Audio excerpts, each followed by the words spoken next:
Hey, everybody. Welcome to another edition of Podriplegics podcast. We have today a very special guest. He is a longtime advocate for accessibility, the strong, the powerful, the retired Army Staff Sergeant, Mr. Gordon Moye. But before we get to Gordon, I always got to go through these housekeeping items. First of all, we would like to thank the Arizona Spinal Cord Injury Association for all you do for us. Their website is azspinal.org. You can call them at 602-507-4209. This podcast can be found on YouTube, azspinal.org/podcast, Facebook, and the Arizona Spinal Cord Injury Friends group, Spotify, iTunes, and iHeartRadio. Don, Eric, Laronda, and myself have 100 plus years of living with disabilities. We are not medical professionals, so if you are having medical issues, please contact your doctor. There will probably be mature language and content, mostly from Laronda and Eric, not myself. And like we said before, we are not medical professionals, so do not sue us. If you sue anybody, like always, sue Eric. Wait a minute. Last time we included everyone. Yeah, this time it's just you. We're back to you. You got all the money. Today's special guest, Mr. Gordon Moye. Gordon, thanks for being here. I'll start off with the same thing we kind of talk to everybody about.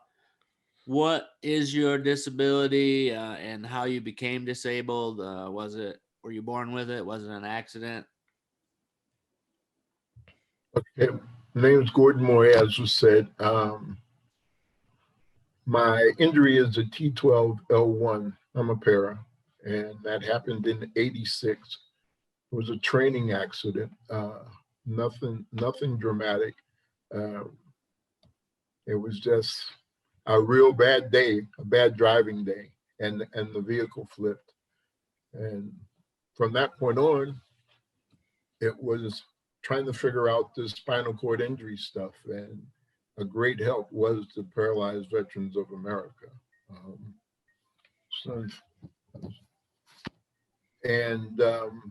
I lost my concentration there for a minute. I'm sorry. And I've been with them ever since. I had a service officer come in. That's why I got interested in being a service officer. I had just got back up to Boston, and he came into my room. I had no idea who he was. He says, "I'm from the Paralyzed Veterans of America." And not being paralyzed, it's like, okay, who are you and what are you going to do for me? Because right about now, I need help. And he told me not to worry about it. And to this point, it's been true. I had not have to worry about equipment or anything else. And that sort of led me to getting involved with the organization. And plus, they were paying me, which is always a wonderful thing. I'm a volunteer basically now, but I worked for about 2 years as a service officer, another 2-3 years as a associate director of sports. That's where I learned about quad rugby, kind of on the job with the organization. I put on the first quad rugby clinics. I don't know if you played, you're probably too young to have heard even about some of those quad rugby clinics, but I put on about 6 or 7 of them in different parts of the country, to include Puerto Rico. And been doing that, moved out here. I wanted to stay as a sports director, but I was told I couldn't work from home. Now everyone's working from home. So isn't that interesting how that works? Crazy how that works. So I took retirement. I mean, I'm 67 years old, so it was time. I had always told myself, either I'm not working until I die. Not happening. So I've been out here for about 20 years. I'm married. I have a daughter from my first marriage, and a son with my wife here, which is, well, he's my son. The service officer, I wanted to ask you a quick question about that. Do you think are all the vets, are they aware of service officers? Are they, is it seems like I didn't know about service officers till I started volunteering for the vet center. There, most guys get out of the military and they're not told anything like that. I mean, I wasn't told anything about the VA or what I was entitled to or anything. And that's where service officers came in. He came in and told me, hey, you're entitled to this, you're entitled to that. And most guys don't know. They let you go. They prepare you for one thing in the military, and we all know what that is. And they don't really prepare you to get out. They prepare you to stay in and do your job is what they do. Yeah. That's what they do. Yeah. And we all know what that job is. So we don't need to expound on that. Oh, you said you've been injured since 86, Yes. 86. Yeah. And so you've been working for the PVA since then?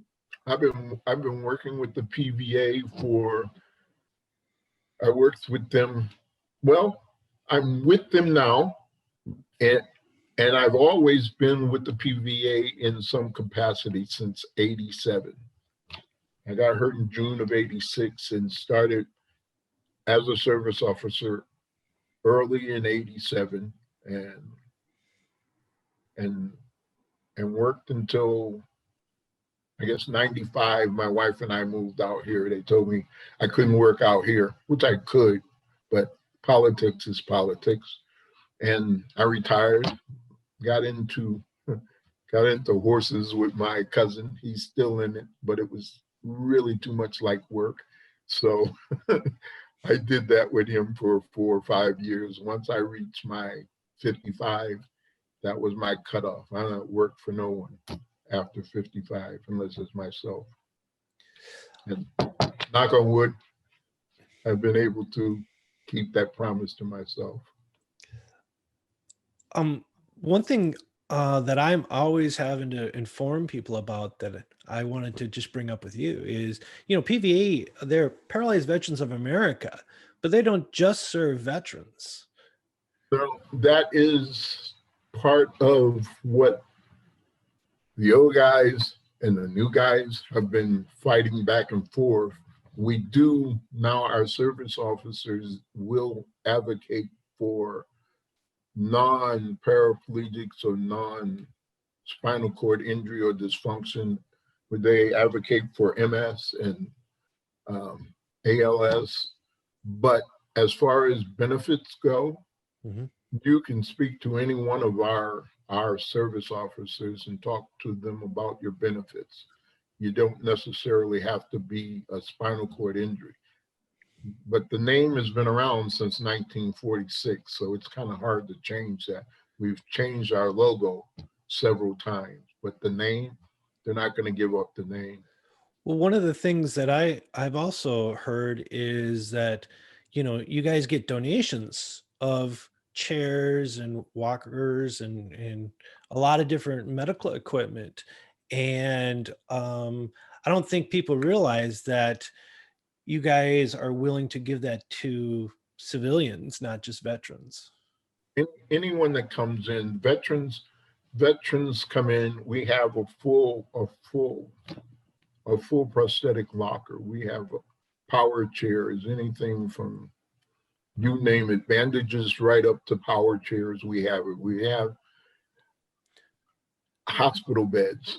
And again, vets come in if they need it. They pick out what they want, and we make sure they get it. We make sure it's serviceable, and we ask for donations from non-service members, but it's not mandatory. It's not mandatory. We just gave away a car, an accessible van. Did you say a car? An accessible van. Yeah. Well, our members get these things. Okay, like we get equipment all the time, and like all the equipment that I have, when it's my time, I'm going to donate all of that back to the PVA, and that's what happens. Yep. And our goal is to make a better life. It does not matter if you're military or not. I mean, you have a disability and you need it and we can help. We will, no doubt.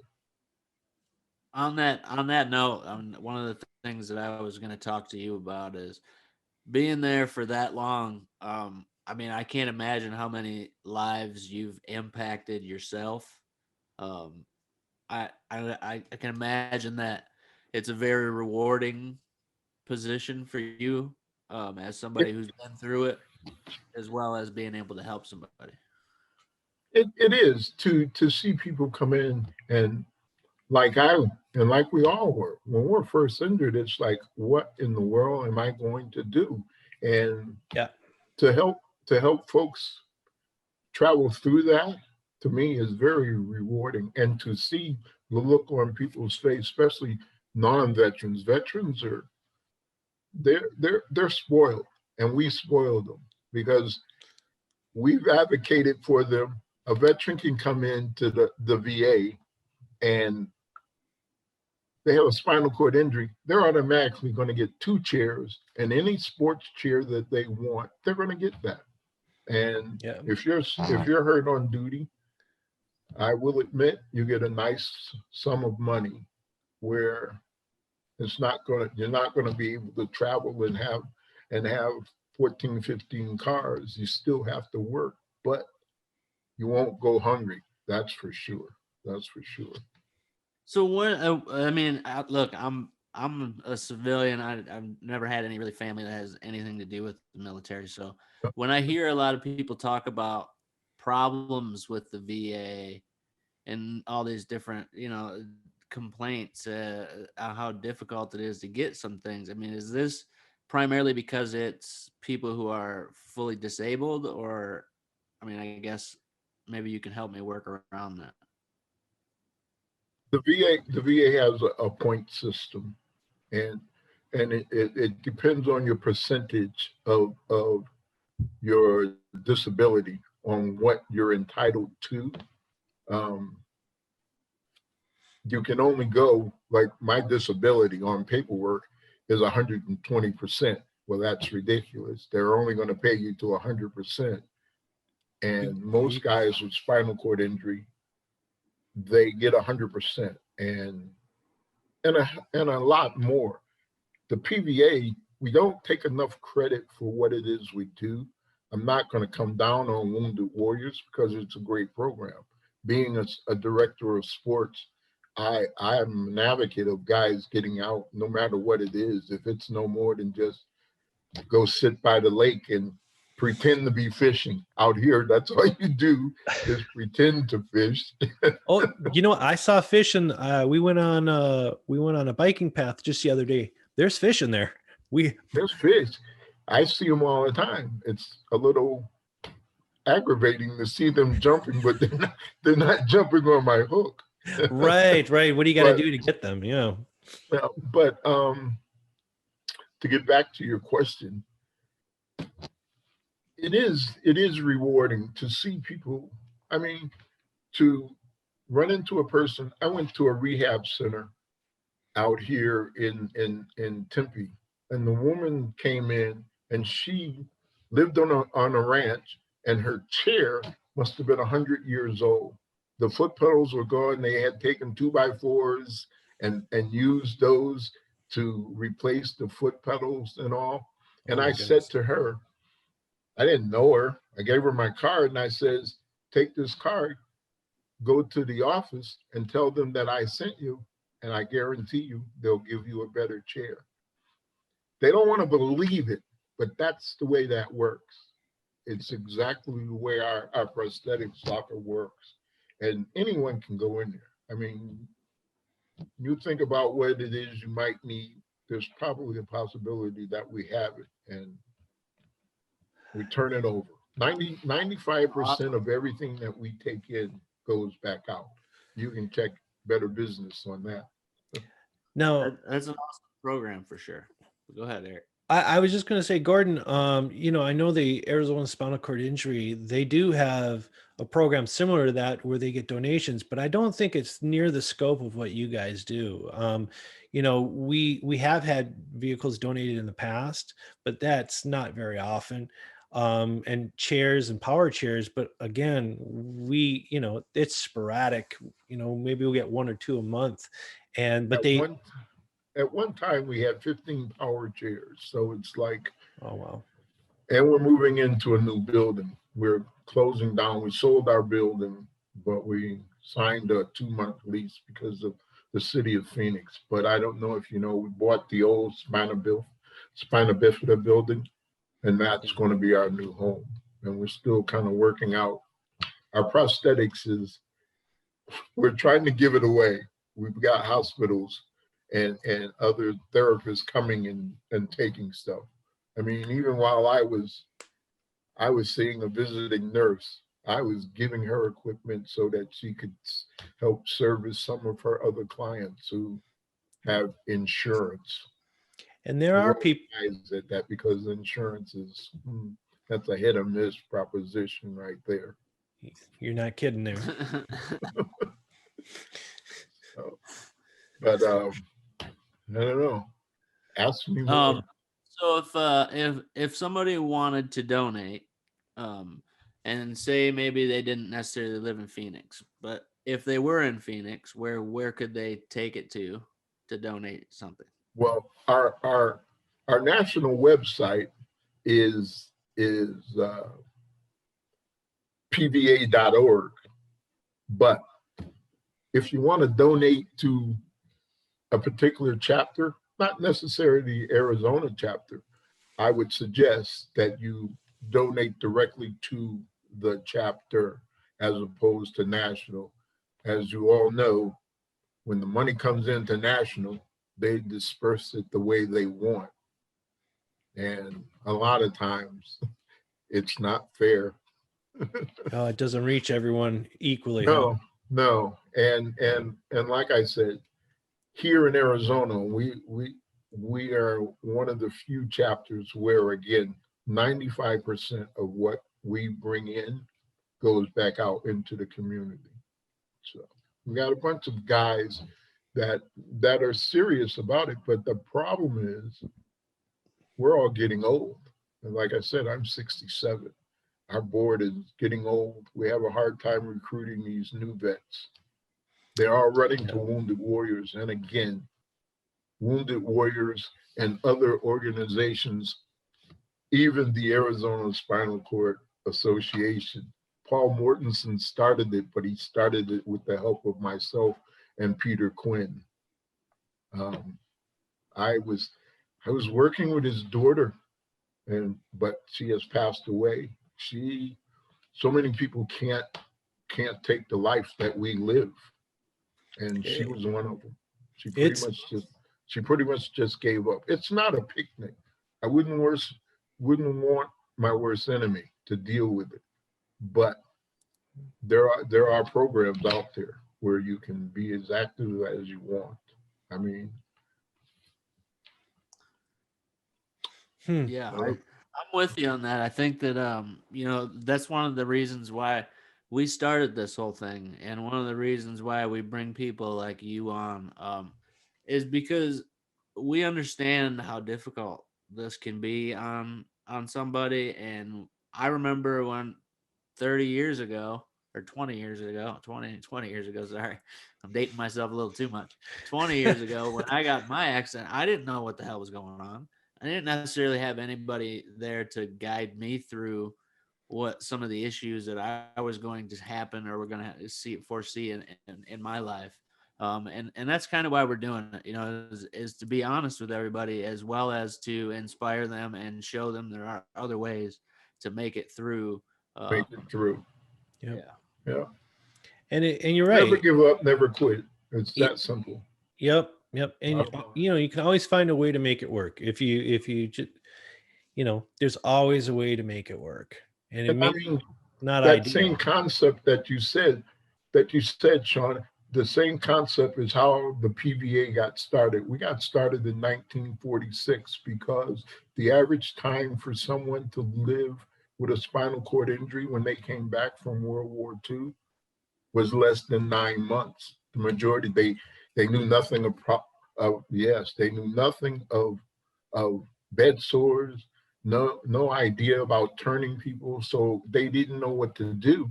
And the PVA got together, and the whole idea is to give people information, show them how to live, show them sports, and we work with research and development. I mean, we're one of the major sponsors of the Yale Project, if any of you know what that is. And we're one of the major sponsors.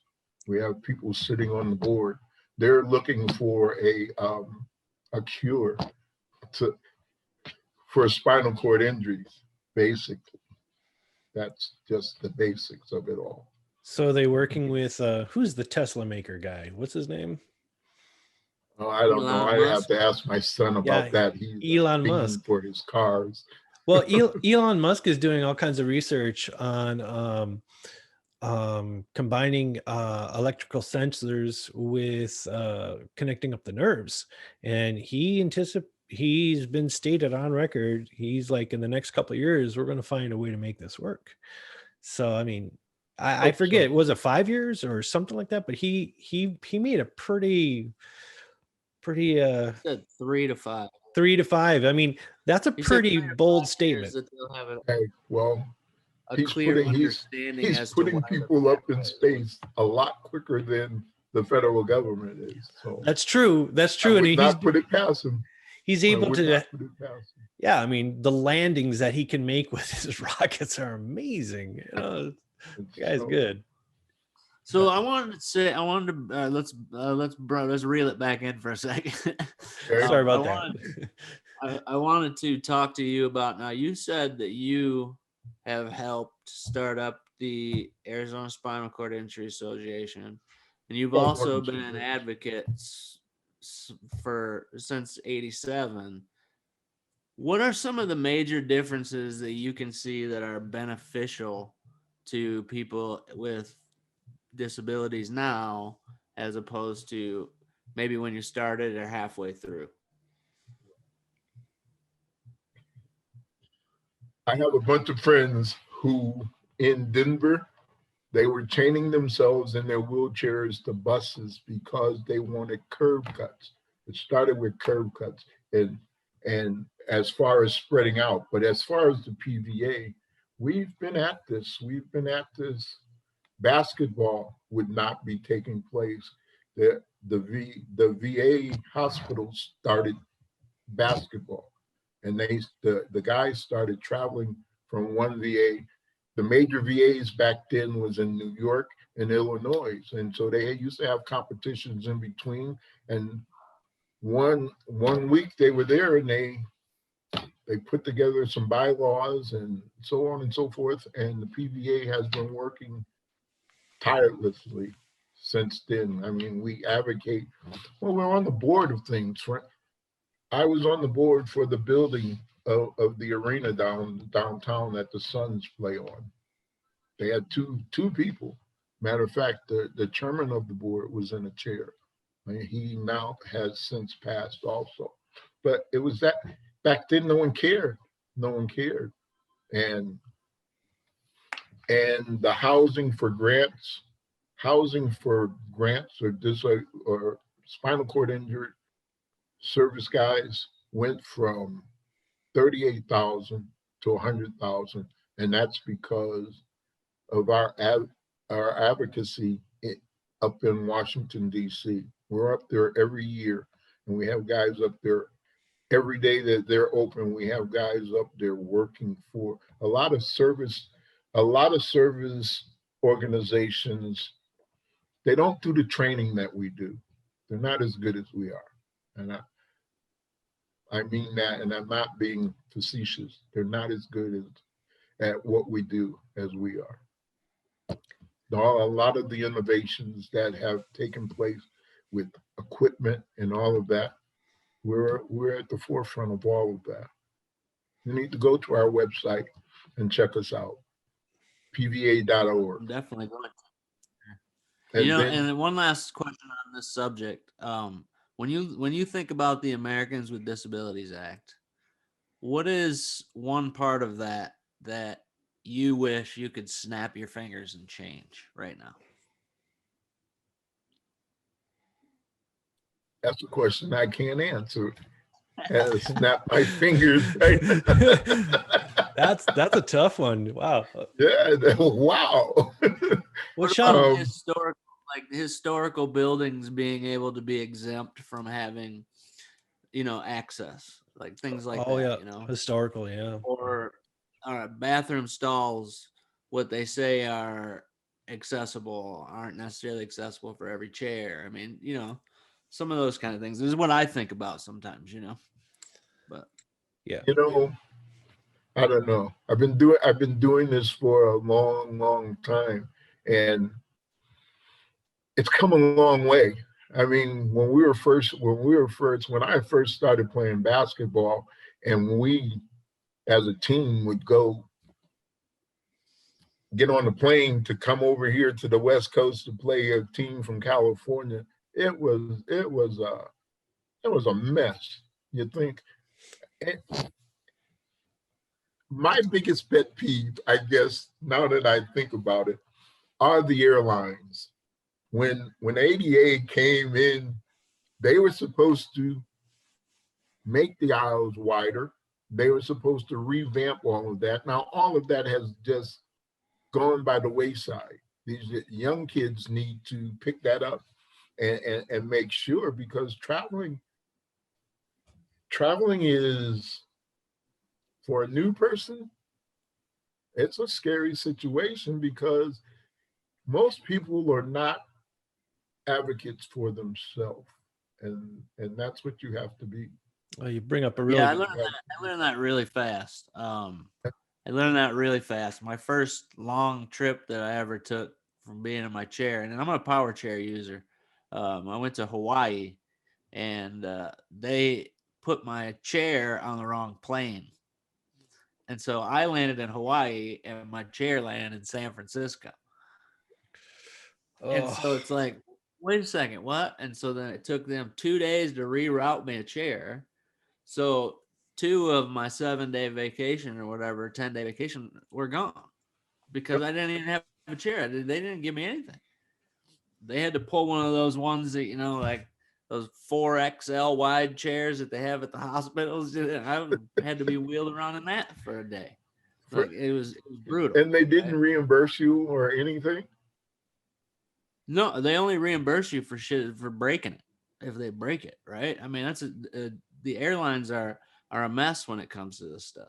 And then not to mention the fact of how embarrassing it is sometimes at the service that they give you and to help you get into a chair. So I need to be transferred into what they call an aisle chair, right? Anybody who's flown kind of knows what those are. But I need help transferring to that. I can't do that myself. So they have somebody grab you behind your arms and under your legs. Well, in the process of that, at one time, they pulled my pants halfway down my leg. So they set me in the seat and they go, all right, cool, later.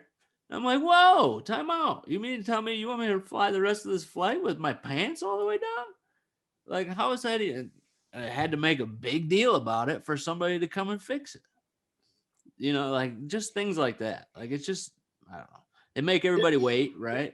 Like it just takes forever. Everybody waits. I hate, and I travel a lot. I hate to be in the aisle seat. I'd rather bounce all the way across than having all these people that I don't know crossing over me, touching me. I mean, that is one of my pet peeves, the planes and the aisle chairs. I mean, the aisle chair is uncomfortable for me. I'm a fairly big guy, and I go through there. Half of me is not on the chair, and they're bumping my hips, and there's not much back there after 30 plus years in a chair, but skin and bones, and that could cause a problem immediately.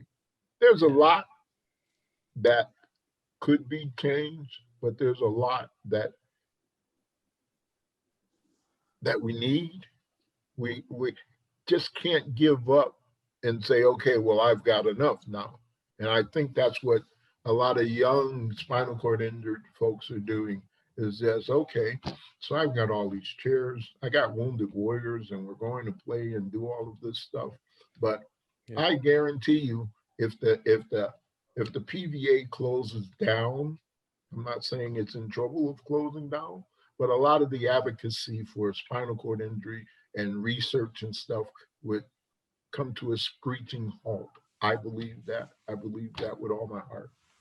Yeah, I know the VA does. Now, is PVA connected to the VA? Because I know the VA does a lot of research. Are we connected to the VA? Yeah, as far as like the research and stuff like that goes, or you do that as an independent organization? We work with them. I mean, they can't build a spinal cord clinic without us coming in there. We have design people that come in and design. They don't. So we have spinal cord clinics all over the country. As a matter of fact, here in Phoenix, we're serviced by 3 spinal cord wards at the San Diego VA, the New Mexico VA, and Long Beach. And those are strictly for spinal cord injuries, strictly. Now I know there's a clinic, a spinal cord clinic, injury clinic in the Phoenix, downtown Phoenix one. It's In all VAs, they have the clinics, but I mean spinal cord wards. Oh, the wards where you go for rehabilitation. Where we go for rehab and our annuals. Yeah. But everyone has clinics, and even the clinics. I mean, we had to fight for the clinic because they had the clinic in a small room, and we just told them that's not going to work. It's not going to work. Yeah. You have signs all over the building talking about respect to patients' privacy. So how can you have people separated by curtains and give them privacy? It doesn't work like that. So yeah, those are the things we change. We have a relationship with the VA hospitals. Some of them like us and some don't. Those who are not complying with their rules, they don't like us because we call in the morning. Yeah. Yeah, you never really get anything done unless somebody doesn't like you, right? I don't care. Yeah. I'm here to do something, and we're going to do it one way or another. One way or another. Quick question. So, go ahead. Go ahead, Shawn. Go ahead. I was going to ask you about relationships and your marriage and stuff like that. Oh, okay. So we're on the same page here, Shawn. So, because that's such a big deal for our community, people are dealing with, not being able to find someone or someone who understands, or they're dealing with isolation where they just don't feel confident to go out into the world because they feel like they're going to be judged. I mean, it's a tough road. This is my analogy for that. Okay. I was married twice. My first marriage, 6 years. And oh my God, I couldn't wait till it was over. But I did get a daughter out of that. And that's a good thing. But I met my present wife, and we've been married almost, I believe it might even be 25 years. Don't tell her I'm not sure, but I'm not sure. And it's just different. Number one of the things that you said is confidence. You just have to have confidence in yourself. And I hear a lot of people say, oh, I just feel everywhere I go, people are looking at you. Well, they are looking at you. Who cares? Do you really care? See, look, that's a good thing. You ask me. It is a good thing, because between my first wife and my second wife, I had absolutely no problem. I mean, it helped that I lived in DC and it was 8-1. So that helped a lot. You played the odds, I see. That's smart. See, that's smart. But also, like, somewhat of an understanding. That's also why my first wife, we didn't last, because when she married me, I was a team leader in the Army. I got hurt, and that was rough on her psyche. And I'm saying, huh, you walk every day. I don't walk. They're telling me that's done. And you're either going to help me or you're not. And I wasn't getting the help from her. Then my second wife, she worked for the National Council of Independent Living. So she actually was one of you guys' boss, or you guys not. So Yeah. the Independent Living Center. Yeah. Huh? Yeah, I don't think Shawn has a boss. Do you, Shawn? Hey, I like it in him. I don't either. Oh, well, I've got a co-boss. You got I'm a my own co-boss. boss, but I got a co-boss. Yeah, when you're talking to your wife, right? Yeah. Yeah. Yep. Yeah. Well, that's how it works. That's how it works. That's how it works. That's how it You're works. a team, and it works like that. Gordon, one of the things I hear from a lot of people who, are just becoming injured is they lose their relationships, their girlfriends, their wives, their, even support from their family. I mean, it's been brutal. And some people, they have, where they almost go back to being a child again, where they don't feel the need to move forward with their life. They're just like, okay, well, everyone just take care of me. And I mean, there's so many different dynamics that happen with having a disability, but right now, I guess I'm trying to focus on the relationship part. A lot of people have a hard time moving past that. And I mean, rightfully so. If you have your heart broken by the person you thought you're going to be with for the rest of your life, and have them walk out and be like, I can't deal with, okay, I know until death do we part, but this is that stipulation where we just got to part. Yeah, I'm really, that's kind of the situation that I was in. And I just said, because I've got to live like this. You don't have to. Yeah. And I'm sorry, but I've got to go because I'm not ready to leave this earth. So I'm not ready to shrivel up and die. And I spent 14 years saying, never quit, never give up. In the military, that was our saying. You never quit, you never give up. Yep. And so this happened, and I had no idea what to do, where to go. But I knew this. I wasn't ready to quit, nor was I ready to give up. And the PVA helped that. Again, you just got to get active. Find something. I'm a firm believer. I wasn't, but I'm a firm believer there's someone out there for everyone. Even Shawn? I mean, I'm just asking on that one. I would think so. Hey. Lack of time, I'll tell you that much. And tell you though, I hear all the time, my cousin tells me all the time, I told you I was in business with him for a while. He's the horse person. I was the money person. And I just make sure all those people paid him his money on time. But he said to me, I came out here to go to ASU on a football scholarship, and you know more about this area than I do.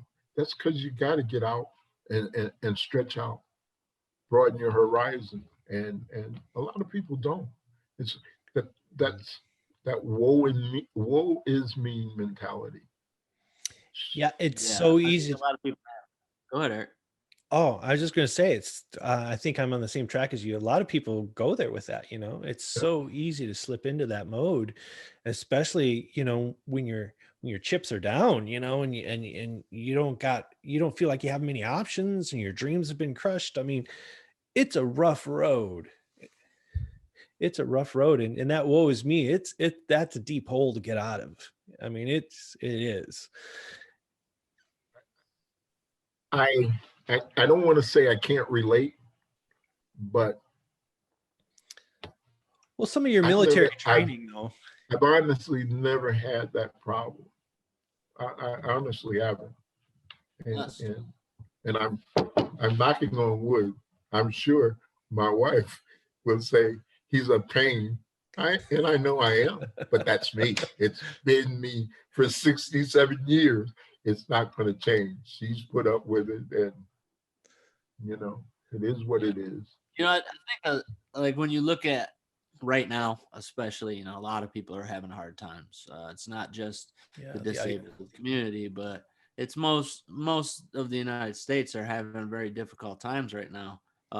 And it can be even extra hard on people who have disabilities with, say, maybe your healthcare workers not being able to be there, or not being able to go out as much in public as you used to be able to go out, or not being able to like frequent the places that you're used to frequenting because you're worried and scared, Eric, do you know Leonard Smith? He works. Absolutely. Leonard Smith is a great guy. I did some of my internship with him, actually. When I met Leonard Smith, he was an Air Force vet. He knew nothing about the PVA. I talked him into it because I was tired of being the president. I talked him into being our national director first because he wanted to learn more about the PVA. And so I was the national director, but I've been trying to retire for the last 5 years, and I'm still here. And but when you mention your aide not showing up, when you're a national director, I have nothing but respect for him because you travel back and forth to DC all the time. They have 3 meetings somewhere in the country 3 times a year. And a lot of times he would call me and say, my aide can't make it. I told him, I said, when you can't make it, I'll fill in for you. Under duress, but I'll fill in for you. And I have total respect for him because he rides public transportation. I hate public transportation, and he's on it all the time. Yeah, and he's in a power chair too, right? Yeah, he's in a power chair. Yep. And our executive director, Peter Quinn, who I talk about all the time, he's also in a power chair. And these guys never complain. And I don't know if I could do that. They never complain, like ever complain? I mean, sure. Do they complain to me? No. Now, they may complain to someone. He complained to me about his aide not showing up and me having to fill in for him for the last minute, but that's not complaining. That's what I told him I'd do if he took over the job full time when he couldn't make it. That's just good social networking there too. It's, hey, here's my situation. Can you help me out? I mean, that's just social networking, really. But so he's now our president, so he got into it. He got into it quite well. Nice. But, yeah. I think that's one of the major differences in life between being a higher level quad than somebody who's a para or in those sort of thing is having to deal with that extra worry of an aide or a nurse or all these things that you have to actually add on top of not being able to work or not be able to walk and being in a chair and your life changing and all those different things. And it's been one of the more difficult things, I think, in my life, dealing with I think too. The PVA, the VA, and being involved the way I was, I mean, as a service officer, to leave my office in DC and go out to West Virginia to the VA and see a colonel who taught high-level math at the Air Force Academy, who doesn't even know his name now. That's just wow. That's a tough pill. And the same thing with a lot of guys that I've seen. I mean, my basketball coach in Baltimore, he coached us, the Baltimore Ravens. He's lived all of his life with all of this shrunk down to almost nothing.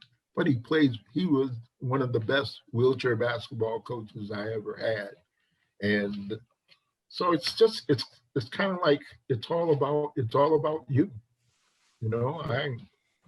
It's all about you. Another thing too is the company you keep, right? Mm. You know, I think one of the times or major breakthroughs in my life is when I finally decided that I would surround myself with people who have disabilities as well.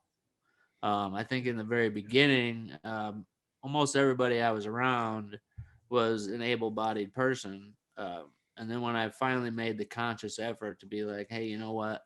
Like, I need to put myself in around other people to see, one, what is possible, two, if I'm missing something, and three, like, to be able to get that positive energy off of people on days where you might not have it, you know? And I think that makes I a big mean, I don't know. A lot of people may think that helps them by being around a lot of people that are able-bodied and not associating with those that are in chairs. But are you really doing yourself a service or a disservice? I think you're doing a disservice because you're not truly learning how to deal with your situation.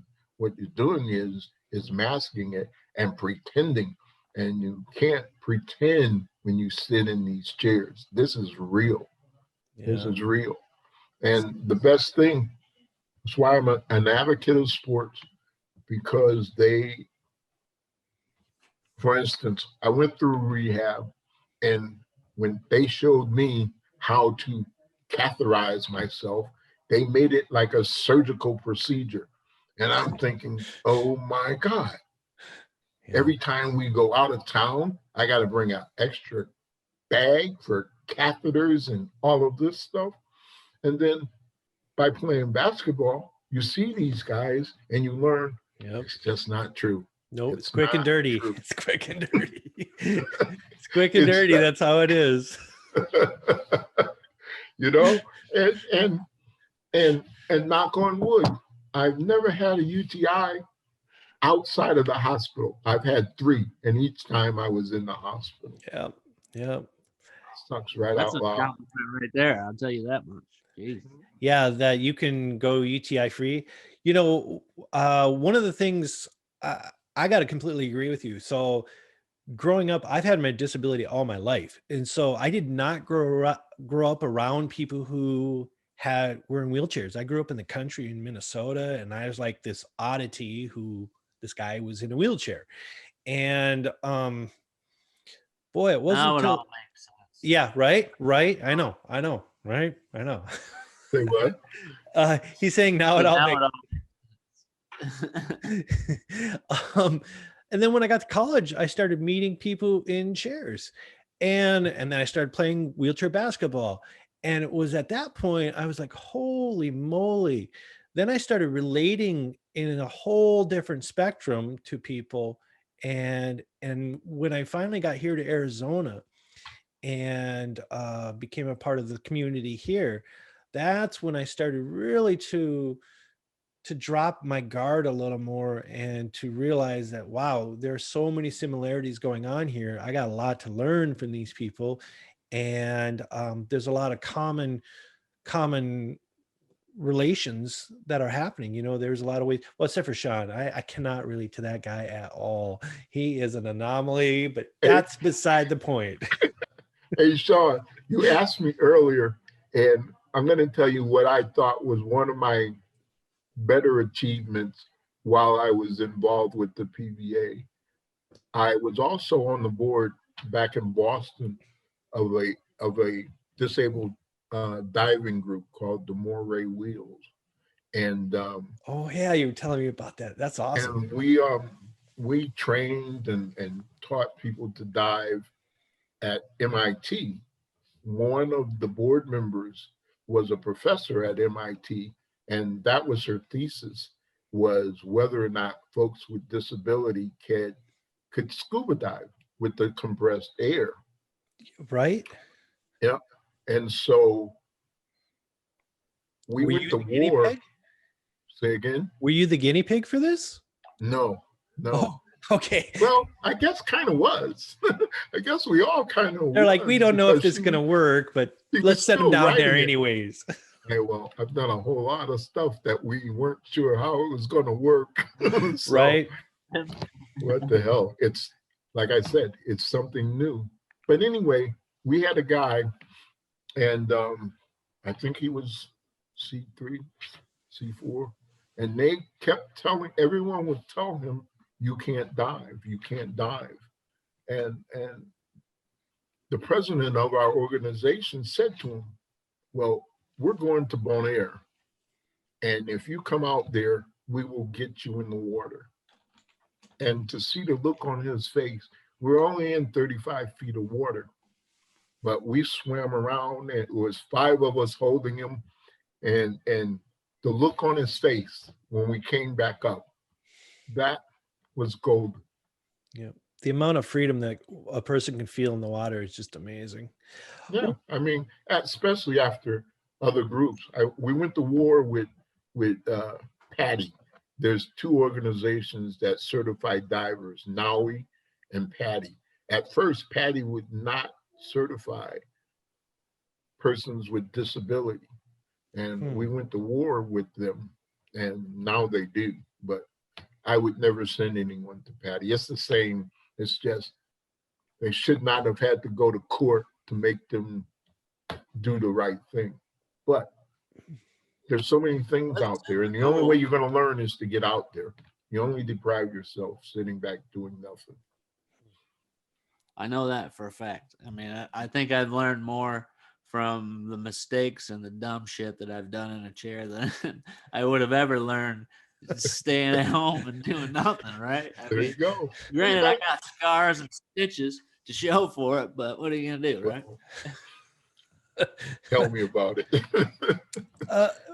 Gordon, what's the deepest you've gone in scuba diving? I'm just curious because, like, I've gone snorkeling, but that's nothing compared to scuba diving, where it just gets dark and you're just going down. Well, see, you know, I don't fool around where it gets dark.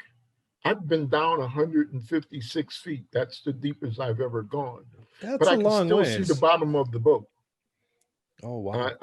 There's only been 2 places I dove off the coast of Maine in the wintertime. And wasn't that cold? No, because we used those wetsuits. Okay. We were in our regular cities, and we put on that and went down, and it was fantastic. My brother that lives in Atlanta, he's a diver too. We're planning to go back to Bonaire. Bonaire is a wonderful place. But diving, I suggest diving for everyone. The freedom, like you said, is just unbelievable.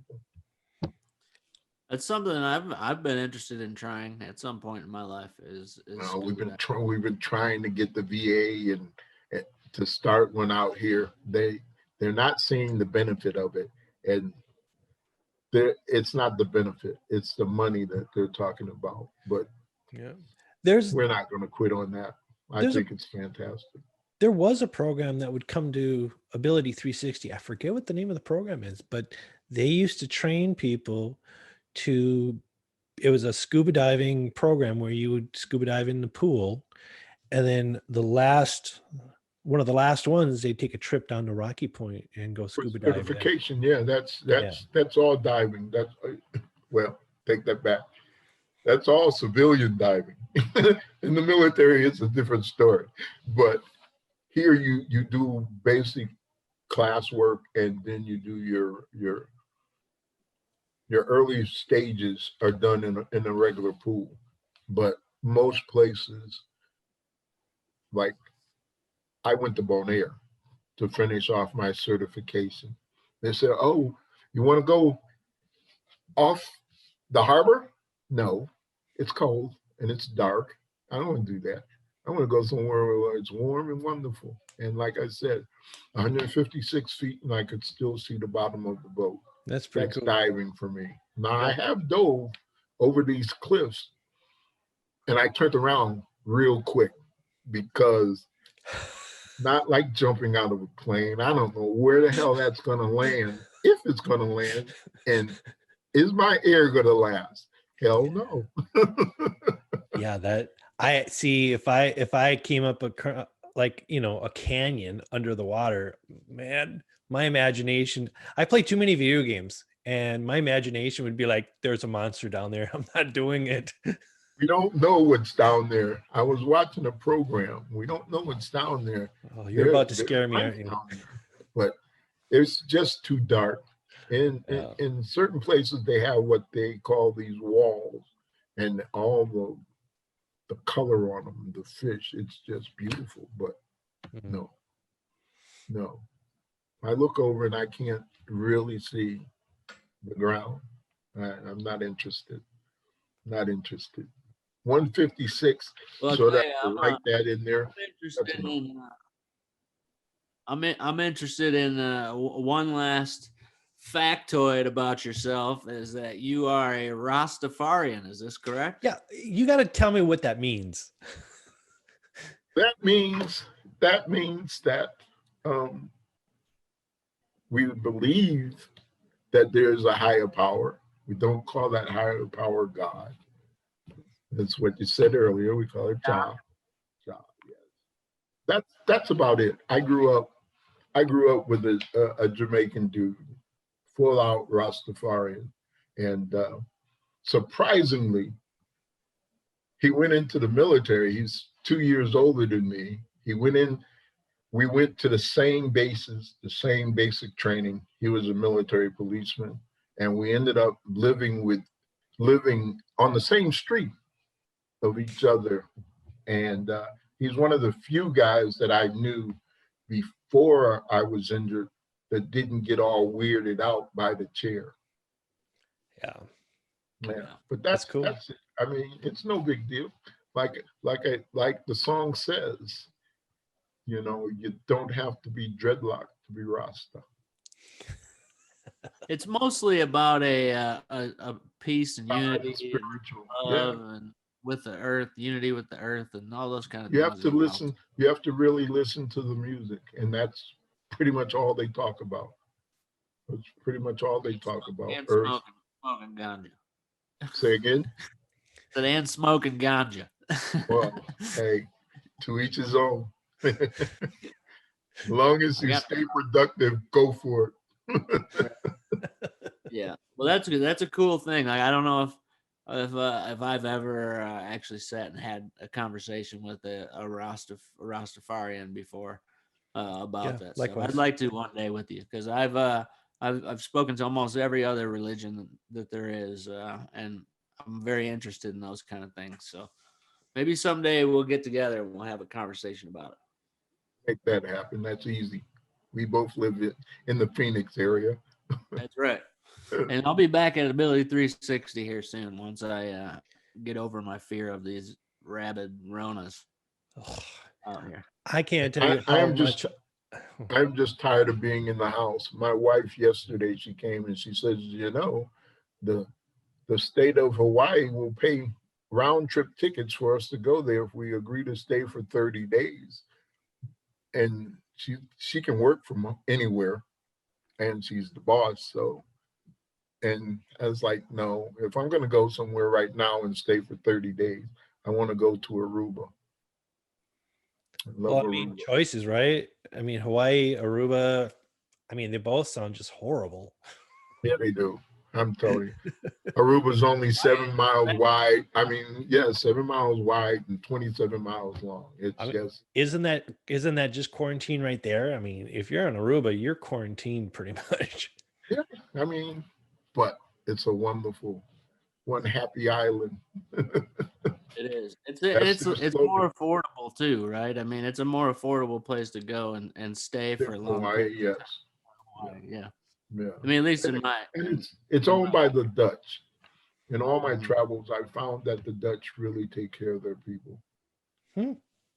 Good to know. If only we could learn, huh? If only we could just listen and learn. There we go. I mean, I cut my wrist really bad on a piece of coral. And I'm swimming and I see the blood and I'm getting nervous. And I go to the doctor, emergency room. Not one dime did I have to spend, and saw doctors, x-rays, stitches, the whole works, and shots, the whole works. And when I did finally get a bill at home, $65. Wow. Can't beat it. And I had a buddy that on the island of Bonaire, and he was a Dutch citizen. They're Dutch citizens, and he got sick, and they couldn't take care of him on the island. They flew him and a family member and put them up in Amsterdam until he got well enough to come back home. And Dang. if they can do that in places like that, you tell me why we can't do that here. Yeah, We we're a pay to play nation, you know. Absolutely, it's all about the money. We're a rich get richer and poor stay poorer nation is what we are. That's Yeah. the way it is. Yeah. It's the way it's been, and it's not going to change. Unfortunately. Yeah, I know. Well, I'll tell you what, I know we're running short on time. Eric, you got any last things you want to put out there or ask them or? No, Gordon, no, you know what? You were a wonderful guest and I really appreciate your time, and I appreciate that you were willing to come here and speak with us and have a conversation about this and inform the world about PVA a little more and your life. So thank you. And remember, PVA.org, or if you want to donate to the Arizona chapter, it's azpva.org. That will come directly to us. We had to change our logo and our names because Speedy got outdated. Speedy was riding in a wheelchair, big wheels in the back and small in the front, and smoking a pipe. So we had to be politically correct. Hey, I enjoyed. I'd like to come back and maybe on one of my adventures. And Sage Travel, look them up. We had them. They met us in Barcelona at the airport. They brought us to our hotel when it was time for us to go to the port. They had someone there. In Rome, they had a guy to drive us, a really nice, accessible van that would hold you. And it's all planned out. And it's a company owned by a paraplegic. So my only problem is they don't go to South America and Africa. Though the flight would be excruciating to Africa for me. I know that would be excruciating. I thought the same thing when I flew over to Barcelona, but look up Norwegian airline, not the cruise people. By the way, they're my favorite people to cruise with, but Norwegian airline. We went over there and we flew first class, both of us, for the price of first class on another airline would have cost for one. And when I've been over when I go to Europe, I always fly, I always get the lay down sleeper ones. Yep. Like those are just a lot easier to handle and manage that 14, 16 hours of being able to turn from one side to the other, I was dreading it, but it was actually very pleasant. I got to the Coliseum as a gladiator. You want to see the Coliseum where the real gladiators fought. Right. And the Leaning Tower of Pisa. That was great. But anyway, again, I appreciate it. Nice meeting you, Shawn. We'll talk again for sure. And again, everybody, it's Gordon Moye, and that is pva.org. Or that's where our national headquarters is pva.org. And we put out a magazine called the Paraplegic News and Sports and Spokes. Paraplegic News, I'm going to get copies sent down to you guys. And nice. Everything that we do is in that. And if you want to donate to the chapter, it's azpva.org. Okay. And ladies again, and gentlemen, the great, the powerful Gordon Moye. Thank you. I'm just Gordon Moye. Hey, man. All right, guys. I enjoyed it. Have me back. Appreciate it. Thank you. And for that, Podriplegics. Peace. Peace.